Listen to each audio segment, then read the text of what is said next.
இன்றைய ஆன்மீக செய்திகள். தமிழகத்தில் நடந்த முக்கியமான சில ஆன்மீக நிகழ்வுகள் குறித்து இந்த காணொளியில் பார்க்கலாம். உலக பிரசித்தி பெற்ற ஸ்தலமான திருவண்ணாமலை அண்ணாமலையார் திருக்கோயிலில் கடந்த 3ஆம் தேதி மகாதீபம் ஏற்றப்பட்டது.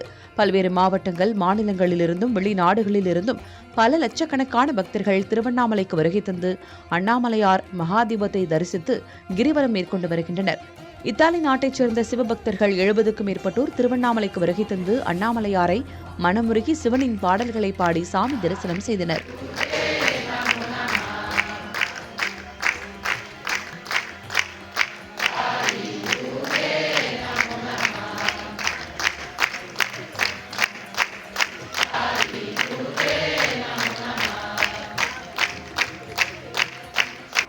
மண்டல மகரவிளக்கு பூஜைக்காக கடந்த நவம்பர் 16ஆம் தேதி நடை திறக்கப்பட்டது முதல் அலைமோதும் பக்தர்கள் கூட்டம் தொடர்ந்து அலைமோதி வருகிறது.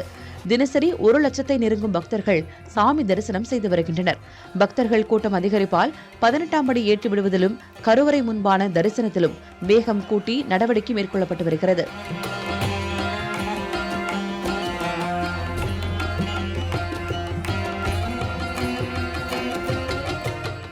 மதுரை மீனாட்சியம்மன் கோயிலில் வருகிற 23ஆம் தேதி முதல் ஜனவரி 3ஆம் தேதி வரை மாணிக்க வாசகர் திருவெண்பா உற்சவம் நடைபெறுகிறது. தனூறு மாத திருவிழாவையொட்டி அதிகாலை 4:30 மணி முதல் தரிசனத்திற்கு பக்தர்கள் அனுமதிக்கப்படுவார்கள் என்று அறிவிக்கப்பட்டிருக்கிறது. வரும் 16ஆம் தேதி முதல் ஜனவரி மாதம் 15ஆம் தேதி வரை திருஞான சம்பந்தர் சன்னதி முன்பாக பக்தர்களுக்கு ஞானப்பால் வழங்கும் நிகழ்ச்சி நடக்கும்.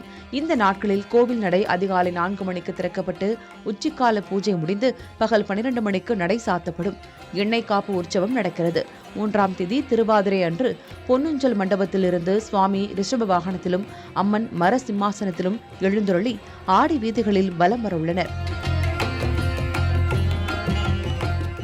முருகனின் அறுபடை வீடுகளில் 2ஆம் படை வீடாக திருச்செந்தூர் சுப்பிரமணிய சுவாமி கோவில் விளங்குகிறது. இந்த கோவிலில் அதிகாலை 5 மணிக்கு கோவில் நடை திறக்கப்படுவது வழக்கம்.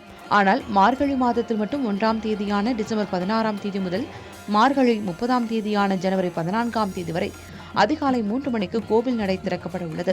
தொடர்ந்து 3:30 மணிக்கு விஸ்வரூப தீபாராதனையும், 4 மணிக்கு உதய மார்த்தாண்ட அபிஷேகமும், 4:45 மணிக்கு மேல் 5 மணிக்குள் உதய மார்த்தாண்ட தீபாராதனையும், காலை 5 மணிக்கு திருப்பள்ளி எழுச்சி தீபாராதனையும், காலை 6 மணிக்கு மேல் காலசந்தி தீபாராதனையும், 7:30 மணிக்கு உச்சிக்கால அபிஷேகமும், 8:45 மணிக்கு உச்சிக்கால தீபாராதனையும் நடைபெற உள்ளது.